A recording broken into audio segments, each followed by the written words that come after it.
Hello, and welcome to another episode of the Rolewise podcast, the show where we take a look at RPG stuffs. So, today we're going to be looking at one of the most prominent RPG awards out there, known as the Ennies. So, those of you that don't know, which hopefully it's a well known thing at this point because it's been around for quite a long time, is the Ennie Awards are an annual fan based celebration of excellence in tabletop role playing gaming, and this is from the Ennie Awards website. The Ennies gives game designers, writers, and artists the recognition they deserve, and it is a People's Choice Award, and the final winners are voted upon online by the gaming public, and they are announced at Gen Con in. I think it's Gen Con is typically in August, so I think that it's always announced in August or so. And I believe they actually have a live stream where you actually get to see kind of the award ceremony and everything like that. Now, the last year we'd actually talked about the Ennies as we kind of went through and saw some of the things that some of the categories that they had, because they do have like a lot of categories, and in some cases they have some subcategories because it's submission based. What you'll notice is that sometimes things get rolled together if they don't have enough submissions in a category, so it kind of like comes into the topmost level of that category. So since it's submission based, you can actually see a lot of different games from a lot of different companies, basically vying for spots. It's got some judges that kind of help get things organized and everything like that. And it's a really great way for you to either learn about games that other people have found to be good in the tabletop RPG space, or good tools. I mean, there's a lot of different things that this actually promotes. This in addition to the games, not only just games and tools. It has podcasts, it has digital content, it has all kinds of things. So I'm kind of excited to see what's on the list for this year. So what about you guys? Are you guys ready to jump in at all and hit me with your best shot or something? I am ready to jump into the list that you acted like we haven't looked at already. That sounds entertaining.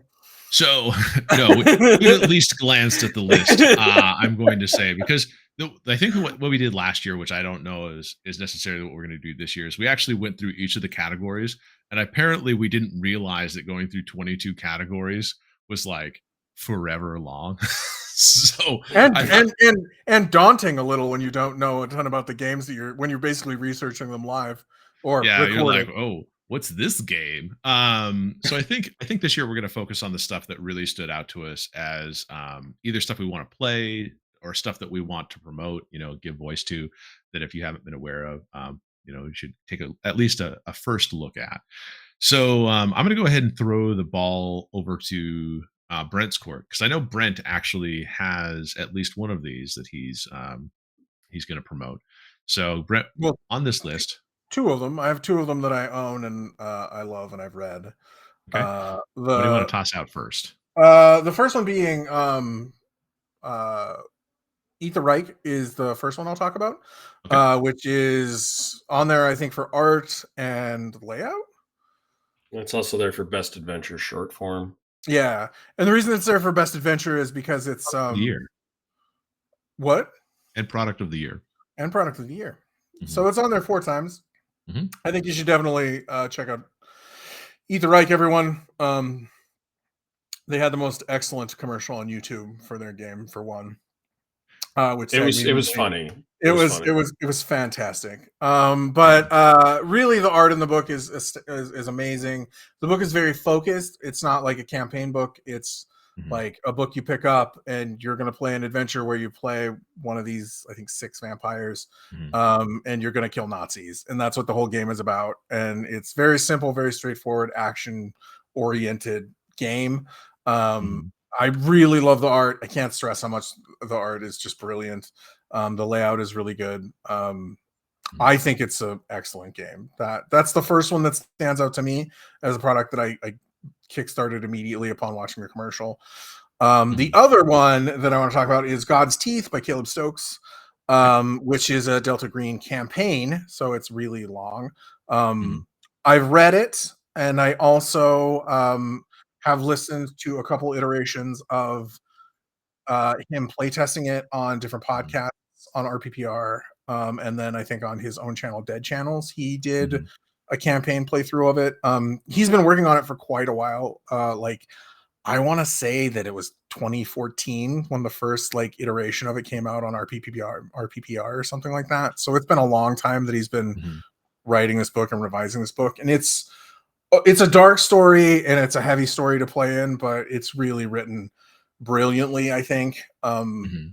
And I consider it kind of I consider it a very literary campaign adventure for Delta Green. It does have serious subjects in it, but it's very well done, I think. Okay.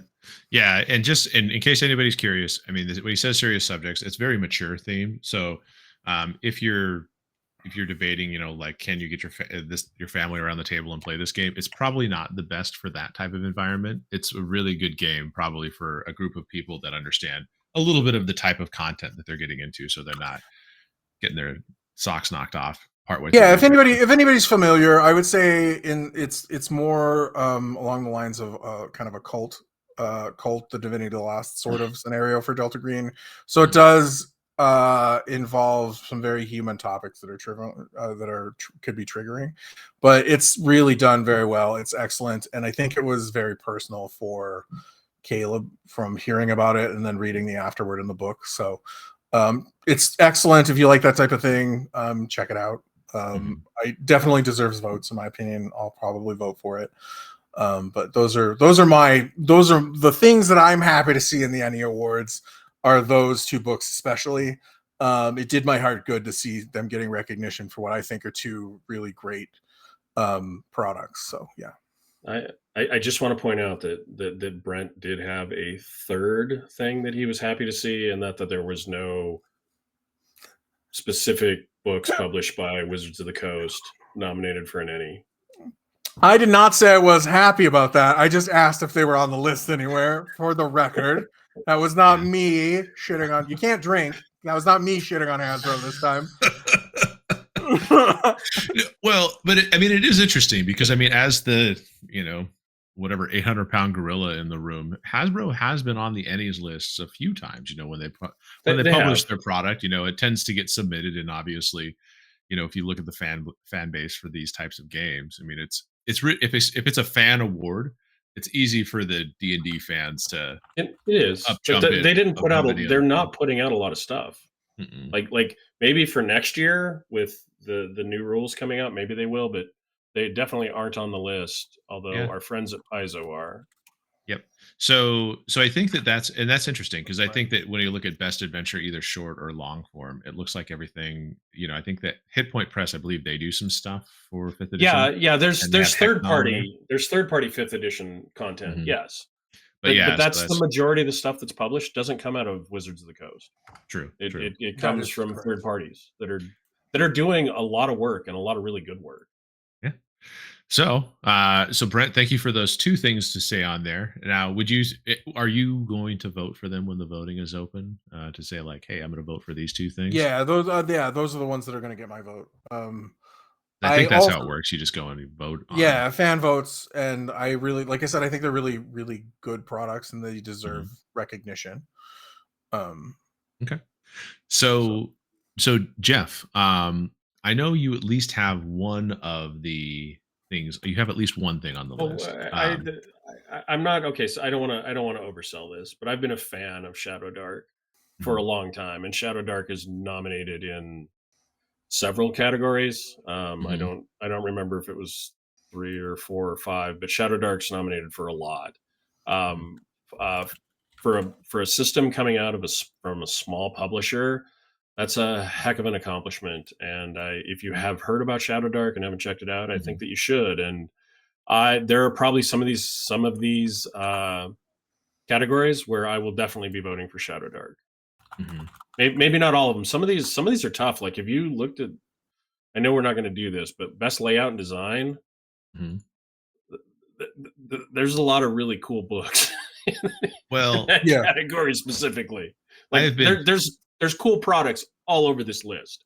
Like Yeah. you start checking stuff out and you start going, I didn't even know this existed. Wow, that sounds Mhm. really neat. Like there well, were no, two that's other. why. Yeah, No, that's go why ahead, Brent. the list. That's why the list is good to look at, is because It you see those is. things that that's like wow. But anyways, continue, Jeff. Sorry about that. No, that's fine. There were two other things that jumped out to me that I was aware of, but I hadn't actually gotten to see. And Okay. so this is going to be a little weird. One of them was Break, the tabletop RPG, Yep. nominated for Best Family Game Product. If Mhm. you have kids, it's inspired by fantasy video games and anime, and you think you want to get them into role playing, this looks like an incredible product. Yeah. No, it's interesting, and that's actually the thing that I find neat about it is that was one of the games on my list, and I kind of Oh, I think sorry, Mike. no, is no, it's really it's no big deal because it is an anime inspired game that kind of takes you to that specific era. The artwork I think is spot on for how the game like feels and everything like that. And in fact, they say it's an easy game that's rules light. Now, if I remember correctly, the book felt heavy because it's like 470 pages, and It's anybody big. says that the game is rules light and then hit you with a 470 page rule book, I'm just, I mean, there better be a lot of pictures in that book, is all I can say. No, that's So, true. but I but the no, fact go that it's ahead. everything in one book, the fact that it has an art style that I really like, the fact that it looks like the design is really easy to follow, and how they have everything kind of coordinated out. At least based on my impression of it, it's one of the games I've wanted to have our table play. I just know that I used my anime card for the year when we did Fabula Ultima, so had to space it a little bit. Yeah, we're trying to try stuff. I had one more that I had heard Mhm. about, and maybe this is just because I really like board games, but there is a hex crawl toolbox that is essentially 150 physical hex tiles from 8 biomes and a guidebook on how to set up and run different Oh, hex wow. crawls. The production value looks really nice. It's a little expensive, but not 80 pounds or 80 euros. Sorry, 80 euros. I should know the symbols. I was pretty impressed by it. That one kind of just sort of blew me away. There's all kinds of other deserving products and role-playing supplements and books. Obviously, Eat the Reich is awesome, but the Dragonbane core sets in there for cartography. There's a lot of stuff. But Mike, did you see some other stuff that we hadn't mentioned? Oh, I mean, we saw obviously a lot of stuff, and ironically enough, I don't actually know if I agree with best cartography for Dragonbane. I don't. I mean, I do like the map that's included in the Dragonbane box set. I mean, it's a nice map, but it's a very small map, I guess. Well, you can. I didn't nominate them. I was just happy to see I Freely get some stuff in there. I think you can buy a full size map though off of. Oh the no, I Freely have a full website. size map. I believe it's Yeah. in there. So So the funny thing about the game is that as soon as you guys unfurl the map, I'm supposed to have this giant map that's like placed out on the table for you guys to experience. But obviously, since all of our games at home are um, online, it's really hard to like unfurl that map. Very satisfyingly to you guys be like, oh, this is the world we get to explore. obviously, our GM needs to buy each of us a map and send it to us, so we can do that. There we Man, go. if I send you that, it better be framed next to your computer. Is all I can say. That's true. So I mean, honestly, this is where it got to be really an interesting thing. First of all, before I talk about games that I really want to look at and play, is I want to mention that like I saw Kobolds Ate My Baby on here, and as a person who played Kobolds Ate My Baby at the end of high school, literally, I was like, how is Kobolds Ate My Baby? All hail King Torg, by the way, for Yeah. all Kobolds Ate My Baby. I still don't know how but I don't know how it's on it there looks- either. it looks that sticker on their page looks like the Burger King logo. I'm Yeah. just saying. I think it's supposed to. It is supposed to be. I think It's I think it is it's- supposed to. Yes. like if I remember correctly, I mean, you're basically like the game is like a lot of tropes that are jammed together in a really silly, fun time. And when I looked at the orange book for Kobolds Ate My Baby, I was like, this book looks like it has way more meat than I would have expected for this game. Because I think the original book was like just a little Yeah, it's a very pamphlet. small It's a pamphlet. pamphlet. It's a pamphlet game. Yeah.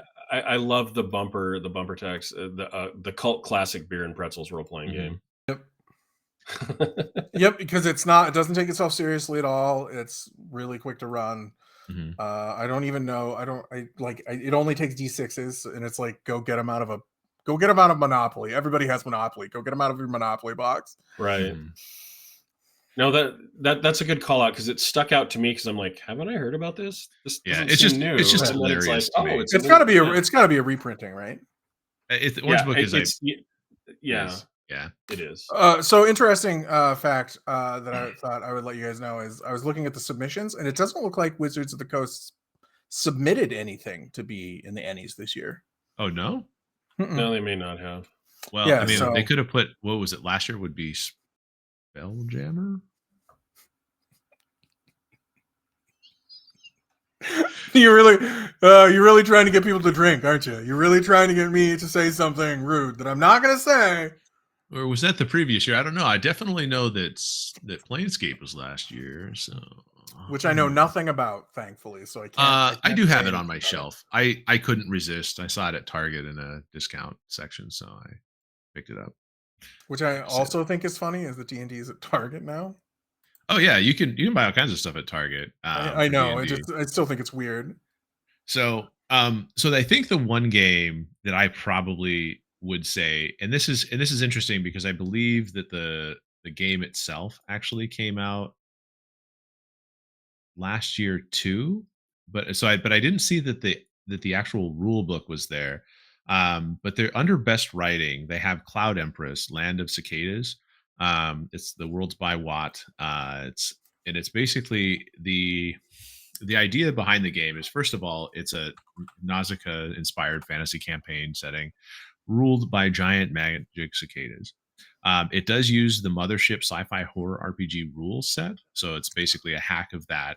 It has great looking art from what I have skimmed through and all those kind of things, and it seems like it's a really well designed kind of compact system for play. Um, Now, I think that, based on for me, if I basically you tell me your game, you're inspired by X, Y, and Z, and those happen to be my favorite things, I will probably buy whatever it is. Hence why I bought Astro Prisma when it came out, because they were basically like, "Hey, Mike, I check all 6 of these boxes for inspirations. Do you want to play this game?" And I said, yes, take my money, I guess." So, same thing with this. It very much, Nausicaa was probably one of my most formative, films growing up, to understand, like, if you want to know what really resonated with me when I was growing up. I watched it first of all as Warriors of the Wind, and then later under Nausicaa. Just really Hayao Miyazaki and his storytelling things. Just it's attached to a certain part of my soul, and so somebody trying to find a way to turn that into an RPG and have those kind of themes influence it is pretty amazing. Um, but it also is influenced by Dune and Full Metal Alchemist. So, I mean, That's check, lots of check, check check. marks. Yeah, that's lots of Check. That's a lot of check marks for you. That's whoa. And the best part about it is since I'm currently a house manager, a stay-at-home parent, the rule book itself is free on Drive Through RPG.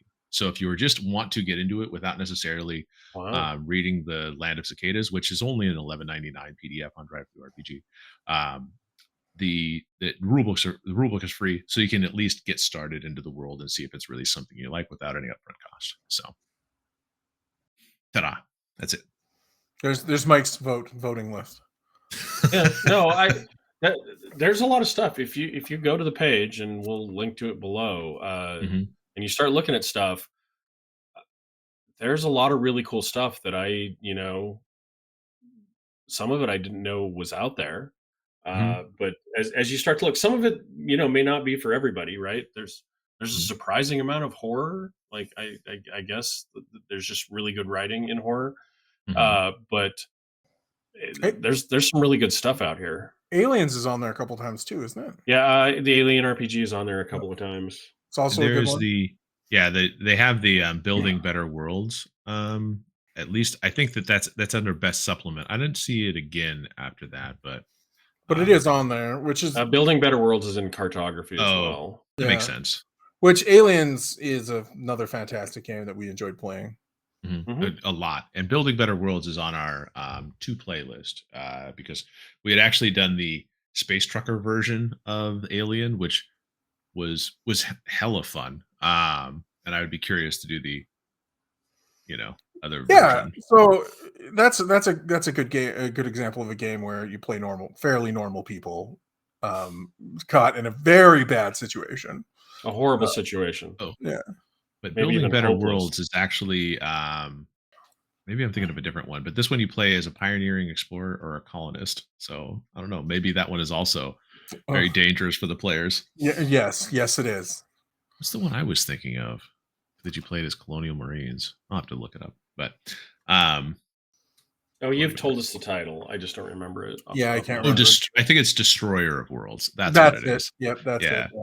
So, I mean, honestly, I'm happy to see Free League Publishing on this list a few times. I feel like I can't, go out and champion them enough. Honestly, I think you should buy all their stuff, even if I don't agree with cartography being the place that it's located.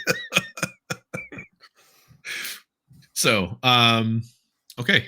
So, anything on here that you, as you scrolled through, you saw and you said, "Oh, I had no idea that this even existed, and I really want to find out more, play it, buy it, whatever."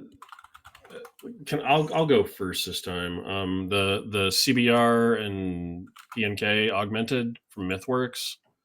I know that's Cyber and Punk, but yeah, Cyber plus Punk. Cyber plus Punk augmented.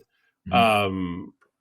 Yeah, I had not seen that one. I don't know how I missed that because it's kind of right up my alley, and it's I mean it's a system kind of built for one shots, but it looked pretty neat. That might be something kind of fun. Yeah. No, and that one's actually really interesting because it's the way it's designed is basically pamphlet system. I think you Yeah. actually get a really good look at it when you see them playing at the table and you kind of see just how much stuff there is for it. There's really not a lot of things. So No. it's designed for one shots. It's designed to be consumed really quickly and done. Yeah, and it uses Forged in the Dark, so it's something that we're at least a little familiar with. Mhm. Yeah, a little bit. Yeah, that's a good. Honestly, it's a good call out and a good choice. So I think that's a good one. Brent, what about you? What's one that you didn't know about and you said, okay, I think I would like to get into this one. I really don't have. I mean, honestly, there's a lot on here that I have heard of, like Outgunned. Was interesting. I almost backed it, but I didn't. But that's a pulp noir, like a pulp adventure game that looked pretty interesting. Mm-hmm. The CBR Punk, like you guys said, that one, just because that's again really up my alley. But like most of these, what I was really looking forward when I looked at the list, Cold Ate My Baby. It's a total surprise that it's on there. But what I was really looking for was just RPGs that I feel like should be voted for and kind of should be recognized within the community. And so that's why I kind of focused on, like I said, God's Teeth and Eat the Reich, because I think those are ones that definitely deserve the nomination. I didn't really look for books that I hadn't heard of because I have, oddly enough, doing this show, I have Kept up found pretty out good. about more games than I could ever really think that I should have. So, out of curiosity, so the judges spotlight winners, James Serrano, I'm not sure. I apologize, James, if I got that wrong. But had spotlighted Essence 20 role playing system field guide to action and adventure crossover sourcebook for Power Rangers, G.I. Joe, and Transformers. Well, that sounds fun. Did you not look at that as a as an option? I honestly was surprised that, first of all, I was surprised that existed, because if you look at the cover for it, I don't know if I know the Power Rangers enough, but I think that what is it called? Megazord? Is that what Sure. they're called? I think there's a Transformer fighting a Megazord on the cover. With a G.I. Joe standing on with a G.I. Joe firing a rocket. I don't know if that's a good guy or the Megazord is apparently when all of the Power Ranger robots merge into their Voltron-like construct. But it might just be a Zord, which is the individual like lions and shit. Well, there's like different colors. I thought that was important. Well, yeah. Aren't the Power Rangers different colors? Yes, just like Voltron, like I said. Oh, So Brent, had you seen also in the judges spotlight? There's Obscure, the found footage inspired horror TTRPG. Had you heard of that one? I had not heard of that. Sure. mm-mm. I haven't heard of that. Where's the judges spotlight again? It's the It's the top very top. category. Yeah, Yeah. these are products that have already won, the judges spotlight. Mhm. Like they're not up. I don't think they're up for vote. Everything else is up for vote, but yeah, these Yeah. are all.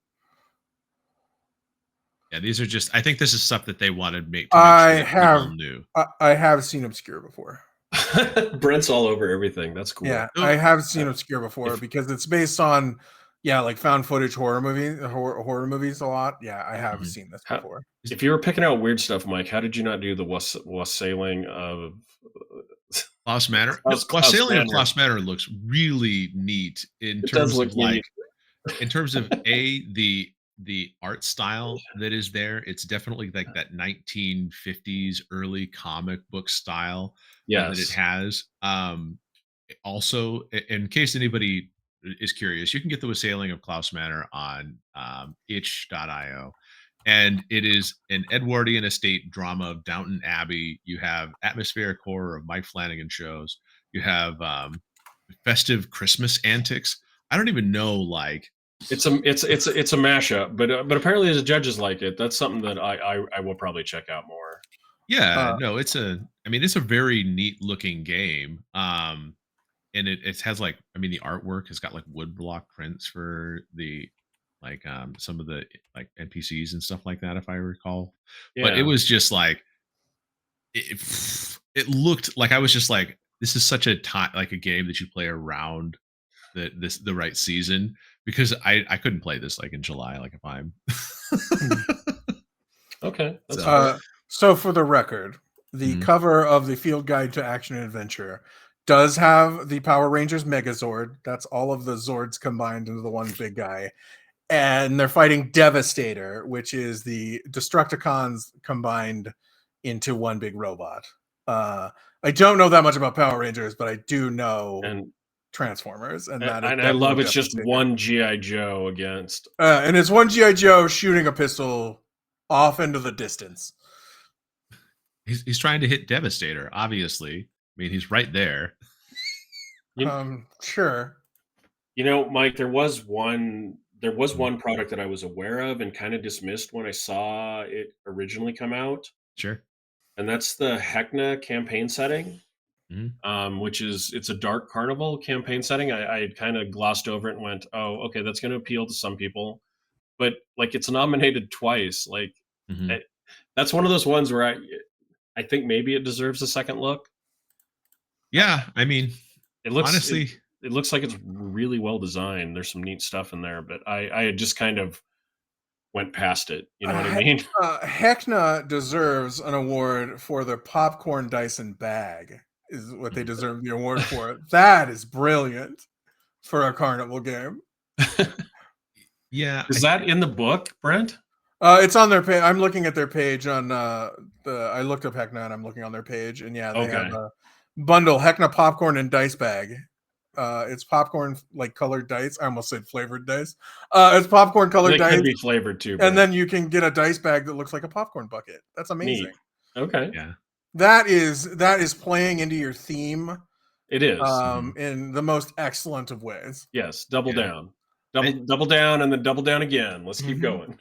I do think probably the reason why Heckna doesn't really strike me as something that I'm probably going to get soon, I guess I should say, is not to say that they didn't put a lot of work into it, because I do know Hit Point Press from a lot of the stuff that they've done. Mhm.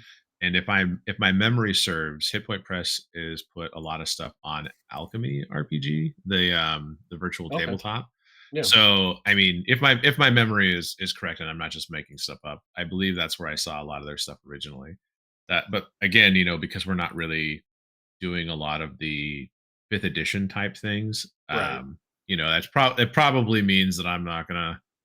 No, check I it don't. out I this don't know time. that I'm going to purchase it, but it's a better product than I originally gave it credit for, and I'm publicly acknowledging that. How about that? That's fair. It's okay to own up to it. That's 100% We okay. see so many products, so much crowdfunding, so much non-crowdfunding that we glance at so many products, and you make snap judgments, right? It's the only way Yeah. you can keep any money in your bank account. No, 100%. 100%. You have to If, make some tough if decisions. I bought everything that I looked for or saw, I would be Mhm. homeless. Yeah. So so I guess one game that probably, for me that I was a little bit surprised by, that I hadn't heard about before looking at this list. And because, I mean, I try to keep up with it, but it feels like even though in the last 12 months I've looked at so many more games and I've been plugged into so many more communities, that there's still Yeah. just so much more out there that it really goes. There's actually two of them really, but the first one is Koriko, A Magical Year. Now, this is from Mouse Good Ultron, call out. That's a good call out. and so here's the overview, and I'll just read it for you guys so I don't mess it up. It's a game for one player designed for contemplative solo play. Um, and so it's a bubbling cauldron of simple rules and writing prompts stirred together to produce a story of a teenage witch spending a year away from a home in an unfamiliar city called Koriko. The game's inspiration comes from Kiki's Delivery Service, and both the studio Ghibli film and uh, Aiko Kadono novel. Apparently, the author has watched the film countless times, and it's one of their son's favorites. And stories and themes burrowed their way into it. But it's interesting because it uses tarot to go through different seasons of play. So you get a book, a deck of tarot cards, a stack of dice, and of course, you do it as a journaling exercise and everything like that. Oh, Now, neat. I am trying to do better in solo role playing. Just kind of like looking at them and seeing if I can find time to do them, because I do like the concepts that some of these games present, and I like to see how they're explored in this kind of solo thing. And so not only is Koriko a real high riser to that, just because first of all the art looks really fantastic, and I was surprised to see it in so many different categories, but also when you look at I think another game that hit from the adventure long form was the Call of Cthulhu Alone Against the Static from Chaosium. That is also another solo 1990s RPG that looks fantastic to play. And so I know that Chaosium has put out a lot of solo stuff over the years that you can kind of solo these kind of investigations and things. And to see it kind of at least suggested as an Ennie award winner, or at least a nominee, looks pretty fun, honestly. So um, I think honestly, there's a lot in here, and I actually think we've covered a lot of the really We have. high level ones. I mean, we didn't obviously cover best art for the cover, but Eat the Reich, Koriko, both on there. Across the Thousand Dead Worlds, I just looked at. Uh, you know, I liked the cover. I like that art style and everything, but I don't. I think what I would say is that I when I looked at Across the Thousand Dead Worlds, it didn't seem unique to me. I Okay. mean, if that makes sense. So I don't know. I'm not gonna. Hey, I don't want to necessarily. I'm not gonna say I wouldn't play the game or anything like that. It's just that I think I've seen similar dreary. No, it was dreary. hmm Yeah, so it's definitely it's a dreary looking book. I liked it. Yeah. That's okay. I like the look of it too. It does seem like it's one of those games that came out during that period where those games were popular. Like hmm it's one of those games you can point at it and say that seems like Death in Space, uh, Aliens, that sort of thing. Mothership. Well, and like, what was the third Horizon that we're going to be playing? The sci-fi game, Coriolis. Coriolis. I mean, the Coriolis. artwork. It does look like the Coriolis art. You're right. But I mean, just the content of the game from reading about it, it seems more like a Space Truckers type game. Yeah, not to say that I was just talking about the art itself because the Oh, art okay. was Okay. Sure. the art is what it was It's neat. It's a neat suggested. cover. Yeah. I So wouldn't say it's neater than the Reich though. you're like, I have a dog in this fight. I eat the right. The Eat the Right cover, it might be my favorite in that Mhm. list. Yeah. And then I think, yeah. So I mean, honestly, there's a lot of good games here. I'd be curious to see, anybody that's listening, like what games did you not know about? What games are you championing on the list? let us know. I mean, honestly, I'd be curious to know if we hit the mark for what you guys that are listening like, or if you're like, those aren't the best books. These are the best books. Because obviously you got to play Warhammer 40K Imperium Maledictum Core Rulebook Collector's Edition because it has fantastic art. I mean, if that's your your thing, let us know. So are you guys good to wrap it up there? Did you have any Yeah, I other think so. that you wanted to No, throw out there? I just want to point out that it like whoever wins, that's a super huge accolade for those few Mhm. that win. But just getting nominated for a major industry award is impressive, Mm-hmm. and these projects and these products deserve people looking at them and seeing if there's something that they Mhm. want to play or use, because there's some neat stuff. There's a lot of really creative people doing some really cool things. Mhm. Yeah, I agree with that statement 100%. So with that, hit the comments. Let us know what you play, plan to play, want to play, whatever it may be. Who you're voting for? Who you're voting for. Yeah. We're pretty transparent. Obviously, where we're going to place our votes. Since it's one person, one vote. I mean, we're not going to tip the You get scales too much. you get a surprising number of votes. Like you can only get one vote, but you get to vote like every category, right?